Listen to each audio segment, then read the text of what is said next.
बिस्मिल्लाहिर्रहमानिर्रहीम अस्सलाम वालेकुम। इंडिया ने इस वक्त पाकिस्तान पर स्ट्राइक का नहीं, भरपूर और लॉन्ग टर्म जंग का फैसला कर लिया है। इस सूरत हाल में जो असल सिनेरियो यहाँ पर पैदा हुआ है वो ये है कि इन्होंने जो जंग करनी है वो अमरनाथ यात्रा से पहले पहले इस जंग को मंतकी अंजाम तक ले जाना है। अब आप ये सोचेंगे कि क्या चीज़ है अमरनाथ यात्रा जिससे पहले इन्होंने इस जंग को कंप्लीट करना है। लेकिन एक बात ज़हन में रखिएगा, जंग जब शुरू होती है फिर ये नहीं देखा जाता कि कब शुरू होगी, उसका अख्ताम क्या होगा। ये प्लान कर रहे हैं कि हमें जो भी जंग का सिनेरियो टाइम रखना है वो जुलाई से पहले पहले काम करना है हमने, और इस जंग को जुलाई तक ख़त्म करना है, चाहे ये 1 डेढ़ 2 महीना रहे या जो भी रहे। और इंडिया ये चाह रहा है कि उसमें ये नौबत ना आए कि उसमें थर्ड पार्टीज यानी तीसरी कंट्रीज को मुदाखलत करनी पड़े और जंग को हम किसी स्टेज पर रोकें। ये इंडिया नहीं चाह रहा। वो ये चाह रहे हैं कि जंग जब छिड़े तो हम पाकिस्तान के इलाकों पर कब्जा करें, ये उनका प्लान है। लेकिन इस सूरत हाल में जाहिर सी बात है बहुत सारे इनके अपने प्लान्स हैं और वो ख्वाब हैं, वो ख्वाब ही रह जाते हैं। लेकिन असल सूरत हाल है कि सबसे पहले ये समझ लें कि ये अमरनाथ यात्रा है क्या। देखिए, अमरनाथ यात्रा एक ऐसी समझ यात्रा है जहाँ पर आप देखिए सालाना हिंदुओं का एक त्यौहार है जहाँ पर ये जुलाई से लेकर अगस्त तक जाते हैं और अमरनाथ केव टेम्पल जम्मू कश्मीर के अंदर इन्होंने जाना होता है। और ये तकरीबन 3 जुलाई से शुरू होती है और 9 अगस्त तक रहती है। इस यात्रा यानी इस रूट के अंदर 2 तरह के रूट्स होते हैं। एक ये पहलगाम रूट जिस पर अभी ये हमला हुआ है, ये लंबा होता है। एक होता है बलताल रूट, वो छोटा होता है। लेकिन ये जो पहलगाम है जहाँ पर ये अभी हमला हुआ है, ये असल में बहुत सारे जो पुराने लोग हैं या फैमिलीज़ के लोग हैं वो मोस्टली इस रूट को इस्तेमाल करते हैं। उसकी रीज़न ये होती है कि एक तो आप ये देखें कि आप यहाँ पर लोगों को लेकर जाना, यानी आहिस्ता आहिस्ता आप ये जाते हैं, जो बूढ़े हैं या फैमिलीज़ हैं वो यहाँ पर होकर जाते हैं और यहाँ पर वो कहते हैं जी हमारे बड़े होली पॉइंट्स हैं, तो लिहाजा हमें यहाँ पर देखने जाते हैं, बड़ी हिस्टोरिक चीज़ें और यहाँ से हमें मिलती है। लेकिन इस सूरत हाल में जो यूथ है मोस्टली वो बलताल जाती है। अब ये जो इलाका है, यानी आप सोचिए अरबों डॉलर्स का यहाँ पर रेवेन्यू होता है, कश्मीरियों को यहाँ पर जॉब्स है, उनका काम होता है, बहुत सारी चीज़ें चलती है। अब यहाँ असल सूरत हाल ये है कि ये जुलाई से पहले पहले इन्होंने प्लान ये किया है कि हमने यहाँ पर पाकिस्तान के खिलाफ जो जंग छेड़नी है वो स्ट्राइक नहीं करना, वो पूरी जंग करनी है और जंग प्रोलोंग होगी। ये प्लान बनाकर बैठे हुए हैं माइंड के अंदर कि हमारे पास राफेल तैयारे हैं, SU-30 है, हमारे पास इजराइल की टेक्नोलॉजी है। हम तकरीबन अगर लेट से हम अप्रैल के एंड पर हमला करें या जो अगले चंद दिनों में हमला करें या मई के स्टार्ट के अंदर हमला करें या किसी भी तरह से हमला करें, तो हमने इस सूरत हाल के अंदर, यानी देखिए अभी तक तो इनको ये भी नहीं पता, हमला हो सकता है आज रात को कर दें, कल कर दें। इंडिया के अंदर तो इस वक्त ये सूरत हाल चल रही है कि आप मीडिया पर देखें, मीडिया आपको ये कह रहा है कि आज रात और कल रात बहुत अहम है हमला करने के लिए। यानी आप उनके मीडिया पर उठाएं तो वहाँ पर वो सारे कह रहे हैं जी हमारे ज़राए ये कह रहे हैं, हमने गवर्नमेंट से बात की है, हमें फलाना पता चला है, हम अगले 48 घंटों के अंदर कोई हमला कर देंगे, 48 घंटों में करें, 72 में करें। ये इस तरह की सूरत हाल, इंतहाई अहम सूरत हाल वहाँ पर ये पैदा हुई है। ये कुछ भी नहीं कहा जा सकता कि हमला अभी हो जाए, रात को हो जाए, सुबह हो जाए और ये फिर हमला नहीं होगा।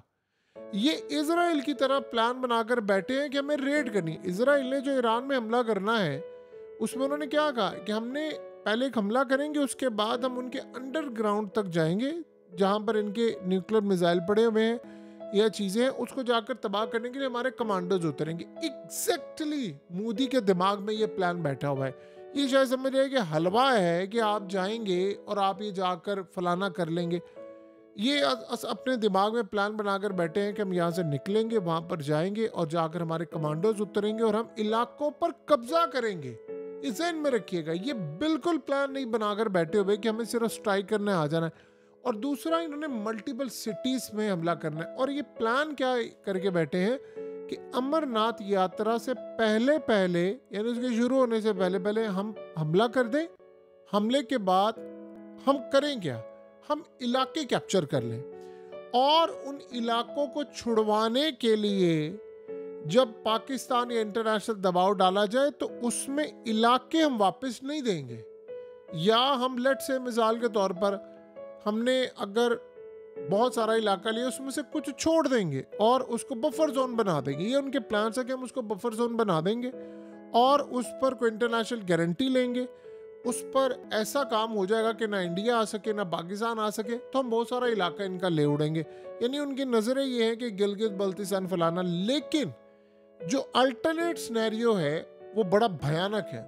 वो ये है कि ये प्लान बनाकर बैठे हैं कि हम इस जंग को बड़ी प्रोलोंग कर दें। अगर ये जंग बढ़ जाए और अमरनाथ यात्रा का टाइम भी यानी ख़त्म होना शुरू हो जाए, क्योंकि अगर जंग छिड़ी होगी पहलगाम एरिया से जो है फिर तो कोई आ नहीं सकता। फिर उसके बाद इनका प्लान ये है कि अगर ऐसी ही हो जाती है सूरत हाल तो हम इसको इतना प्रोलोंग फिर कर लें कि हम बलोचिस्तान तक लड़ाई को लेकर जाएं और बड़े पैमाने पर। इंडिया ये समझ रहा है कि हमारी बातचीत हो चुकी है और ये इसमें कोई दो राय नहीं है कि दुनिया के तकरीबन 80 से 90% मुल्क इनके साथ खड़े हैं, उनकी बातचीत वाकई है और दुनिया इनको सपोर्ट करेगी। जाहिर सी बात है, उनकी पावर है, उनके पास पैसा है, उनकी ट्रेड है, तो वो ये चाह रहे हैं कि जंग हम पाकिस्तान में लड़े, ना कि पाकिस्तान हमारे यहाँ पर लड़े। तो ये एक सूरत हाल है। अब सबसे बड़ी बात यहाँ पर ये है कि प्लान तो इनके हैं, वो जब होगा तब का मामला है, तब सूरत हाल है। ये इस जंग में चाइना को ड्रैग करना चाहते हैं और चाइना को ड्रैग करने के लिए जो सबसे अहम सूरत हाल है वो ये है कि चाइना को ड्रैग करने के लिए इनको अमेरिका की मदद चाहिए। देखिए अमेरिका क्या चाहता है, आप जरा इस बात को समझ लें। अमेरिका ये चाहता है कि अगर ये जंग बढ़ जाती है तो कल को हम इंडिया के अंदर या उन इलाकों में जो इंडिया कैप्चर कर ले, प्लान है इनका ये, वहां पर अपना फौजी अड्डा बना ले। यानी इंडिया, अमेरिका क्या चाहता है, चाइना को तबाह करना। चाइना को तबाह करने के लिए वो चाहता है कि गिलगित बल्तिस्तान, कश्मीर, आज़ाद कश्मीर, यहाँ पर इंडिया इलाके जो कैप्चर करे तो मैं आगे बढ़ूं। जो ट्रंप, आपको पता है इस वक्त क्या चाहता है, ट्रंप तो यही कहता है भाई हर मामले में मैं आगे बढ़ूं, मैंने जंग करना है, तो वो इलाका मैं इंडिया को डिक्लेयर करवा दूंगा, लेकिन इस गारंटी के साथ कि वहां पर मेरा फौजी अड्डा होगा। यानी जैसे अभी वो रूस के साथ ये मामला तय कर रहा है कि जी मैं यूक्रेन वाला इलाका तुम्हें दे देता हूँ, मुझे मादनियात मिले, मुझे फलाना मिले, और काफ़ी सारी चीज़ें उससे लेना चाह रहा है। और वो यूरोप को दबाने के लिए, चाइना को दबाने के लिए बहुत सारे काम कर रहे हैं। वो चाह रहा है कि रूस चाइना से हटे और इस सूरत हाल में मेरे साथ शामिल हो और ये यूरोप के खिलाफ भी मैं इनको इस्तेमाल करूं, इनकी प्रोडक्ट्स लेकर, चीज़ें लेकर, मुझे यूरोप का मोहताज ना होना पड़े, मैं उसकी बजाय रूस से चीज़ें लूँ। यानी वो कह रहे हैं जी 80 साल पहले हमने दूसरी जंग अज़ीम में अपना साथ दिया था तो हम ये काम चाह रहे हैं। एग्जैक्टली यही प्लान ट्रंप का है, वो भी यही चाह रहा है कि यहाँ पर ऐसा मामला हो। अब आप अगर गौर करें इस सारी सूरत हाल में, तो अगर यानी ये प्लान बनाकर बैठे हैं कि जी हम यहाँ पर अगर इस तरह इंडिया का साथ दे दें तो मैं फौजी अड्डा वहाँ पर कायम कर लूँ तो मैं चाइना पर नज़र रख सकता हूँ। अफगानिस्तान से तो हमारी छुट्टी है, तो चाइना पर जब हम वहाँ पर बैठकर नज़र रख सकते हैं, वो दूर से आप सैटेलाइट से नहीं नज़र रख सकते, जो आप उनके साथ रख सकते हैं। तो इंडिया और अमेरिका एक पॉइंट पर मुत्तफिक है कि हम पाकिस्तान के इलाके लें, वहाँ पर इंडिया इलाके कब्जे करे और ये आकर सारा काम करे। यानी ये अपने दिमागों में इन्होंने ये प्लान्स बनाकर बैठे हुए हैं कि जी हम ये करेंगे, हम वो करेंगे, हम फलाना करेंगे। अब देखिए ऐसी सूरत हाल उन्होंने बताई है, दुनिया इस बात को भूल गई है कि कोई इनसे पूछे कि हमला कैसे हुआ था, सिक्योरिटी लैब्स कैसे था, कैसे 9 लाख की फौज होने के बावजूद दहशतगर्द आ जाते हैं, सिक्योरिटी कैसे हट जाती, इस पर कोई बात करने को तैयार है। उन्होंने किया क्या है इंडिया ने, अब इस सारे सिनेरियो के बाद अब आप गौर करें, अचानक से ट्वीट्स आ रही हैं सबकी, अचानक से बातें हो रही हैं, सारे मजम्मत कर रहे हैं इस हमलों की और ऑफिशियली आ रहे हैं हम इंडिया के साथ खड़े हैं, हम डिफेंस के हवाले से इंडिया के साथ खड़े हैं। ये क्यों ट्वीट्स आ रही हैं? और डिफेंस की जब ये बात करें सारे ममालिक और ये वो सारे मजम्मतें करें, उनकी प्रेस रिलीज आ रही हैं, वो इंडिया को ये पैगाम दे रहे हैं कि भाई हम आपके साथ खड़े हैं, आपको असले की ज़रूरत हो कि हम देंगे। अमेरिका भी असला देगा, यूरोप भी असला देगा, सारे असला देंगे। इजराइल अपनी टेक्नोलॉजी, असला, रेडार सिस्टम पहले से सब कुछ देने को तैयार है। ये जो सूरत हाल इस वक्त पैदा हो रही है, देखिए इंडिया का मफाद नहीं होगा, इस सारे ममालिक पाकिस्तान के खिलाफ भी जाना चाहते हैं, वो चाइना के खिलाफ भी जाना चाहते हैं, उस रीजन के अंदर भी चाहते हैं। सो ये जो जंग है ये असल में तो आप अगर इसको समझेंगे तो ये पाकिस्तान के खिलाफ भी है, ये चाइना के खिलाफ भी है, और ये इस रीजन के अंदर भी। आप ये सोचें कि इंडिया ने अपना टारगेट अचीव करना था तो क्या कमाल तरीके से उन्होंने अपना टारगेट अचीव कर लिया है। अब वो कह रहे हैं जी पानी भी रोकना है, अब हमें असला भी मिल जाए, चाइना वाले टैरिफ में हम अमेरिका के भी साथ खड़े हो जाए, अमेरिका मुझे ये इलाके भी ले दे।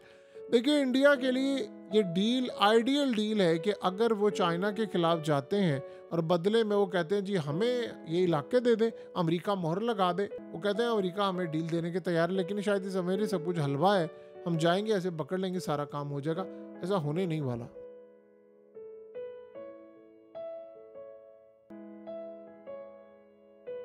हकीकत टीवी को सब्सक्राइब करना मत भूलें, वीडियो को लाइक करें, शेयर करें और कमेंट सेक्शन में अपनी राय का इजहार ज़रूर करें।